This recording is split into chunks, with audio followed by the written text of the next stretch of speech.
नमस्ते। कक्षा 8 का पहला पाठ ध्वनि कविता, एक छोटी सी कविता। ठीक है, कवि का नाम है सूर्यकांत त्रिपाठी निराला। ध्वनि का मतलब क्या है? ध्वनि माने आवाज। ठीक है, ध्वनि का मतलब क्या है? आवाज। ध्वनि अभी न होगा मेरा अंत, अभी अभी ही तो आया है मेरे मन में मृदुल वसंत, अभी न होगा मेरा अंत। कविता कुछ इस प्रकार है। हरे हरे ये पात, डालियां कलियां कोमल गात, मैं ही अपना स्वप्न मृदुल कर फेरूंगा निद्रित कलियों पर। जगह एक प्रत्यूष मनोहर, पुष्प पुष्प से तंद्रालस लालसा खींच लूंगा मैं, अपने नव जीवन का अमृत सहर्ष सींच दूंगा मैं। द्वार दिखा दूंगा फिर उनको, हे मेरे वे जहां आनंद, अभी न होगा मेरा अंत। तो आपको कविता थोड़ी सी समझ में आई होगी, है ना? कवि क्या कहते हैं? उसका अंत अभी न होगा। और कवि खुद अपनी तुलना एक बगीचे से करते हैं। पुष्प पुष्प में जो जोश होते हैं, उसी प्रकार कवि के मन के अंदर से ही जो जोश होते हैं, कवि एक नव जीवन, प्रकृति में एक नव जीवन लाना चाहते हैं। कविता का सार देख लीजिए। कवि का मानना है कि अभी उसका अंत नहीं होगा, अभी अभी तो उसके जीवन में वसंत का आगमन हुआ है। वन में मृदुल वसंत पंक्ति का आशय है कवि अपने जीवन में सुख, शांति, आनंद और आशा का संचार करके अधिक से अधिक जीना चाहता है। कवि प्रकृति को हरा भरा, सुंदर, प्राणवान और आशावान देखना चाहता है। ध्वनि शब्द का अभिप्राय है आवाज। कविता में अंतर मन की पुकार हेतु प्रयोग किया गया है।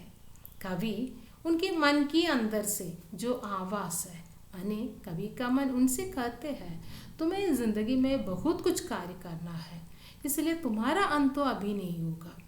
कविता से प्राप्त संदेश है, जिस प्रकार वसंत ऋतु के आगमन से सारी सृष्टि खिलकर मनमोहक बन जाती है, उसी प्रकार हमें भी अपने श्रेष्ठ कार्यों से समाज, राष्ट्र और संसार को सुंदर बनाना चाहिए।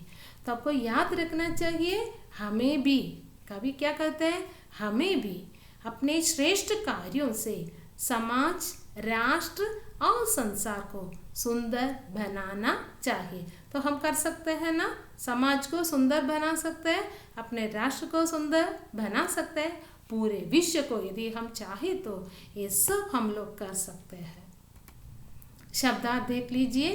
अंध समाप्ति, वन जंगल, मृदुल कोमल, गात शरीर, प्रत्यूष प्रातःकाल, लालसा इच्छा, सहर्ष खुशी से। उसमें एक ही महत्वपूर्ण प्रश्न है, कवि को ऐसा विश्वास क्यों है कि उसका अंत अभी नहीं होगा? कवि को ऐसा विश्वास है कि उसका अंत अभी नहीं होगा क्योंकि उसे लगता है कि उसके वन रूपी जीवन में अभी अभी वसंत आया है। वसंत ऋतु के आगमन पर जैसे प्रकृति खिल उठती है, वैसे ही उसके मन में भी जोश और उमंग है। गृह कार्य का जो प्रश्न है देख लीजिए। पर्यायवाची शब्द लिखिए। तो अब कक्षा 3 से पर्यायवाची शब्दों से परिचित है या नहीं? पर्यायवाची शब्द समानार्थी, ठीक है? तो समानार्थी शब्द है सेम मीनिंग। तो एक से अधिक जब हम लोग लिखते हैं तभी हम लोग उसे क्या कहते हैं? पर्यायवाची शब्द। तो आपको लिखना है दो पर्यायवाची शब्द। पुष्प, ये सब आप लोग पढ़ के आया हुआ, कुछ तो नया तो नहीं है। वन जंगल, बाग, बाग का अर्थ क्या? बगीचा। भूमि पता है, आसमान भी आपको मालूम है, लेकिन दो दो सोच के दो दो पर्यायवाची शब्द लिखिए। आपका पहला गृह कार्य है। गृह कार्य दूसरा गृह कार्य देख लीजिए। कविता सुलेखन। पाठ्य पुस्तक देकर कविता लिखना एवं 5 बार पढ़ना। तो यदि पाठ्य पुस्तक न मिले तो भी आपको ये गूगल क्लासरूम में कविता डाल के दी है।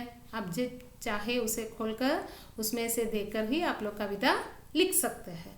तो ये टेक्स्ट बुक नहीं है, मैं इसलिए मैंने नहीं किया, ऐसा कोई भी जवाब नहीं होना चाहिए। आपको ये पीपीटी में कविता दे दिया, वो एकदम सुंदर, जितने सुंदर ढंग से आप लोग कर पाए उतने सुंदर ढंग से कीजिए। और उसी के साथ जो संबंधित जो चित्र है, माने प्रकृति से वर्णन है, तो एक तरफ कवि अपनी भावना और दूसरी तरफ प्रकृति की। तो प्रकृति में वसंत ऋतु ही सबसे सुहावना, हर जगह फलों से, फूलों से, हरियाली से हर जगह संपन्न हो जाता है। उसी प्रकार कवि के मन में भी इतना युवत्व आ गया और कवि समाज में बहुत कुछ परिवर्तन लाना चाहते हैं।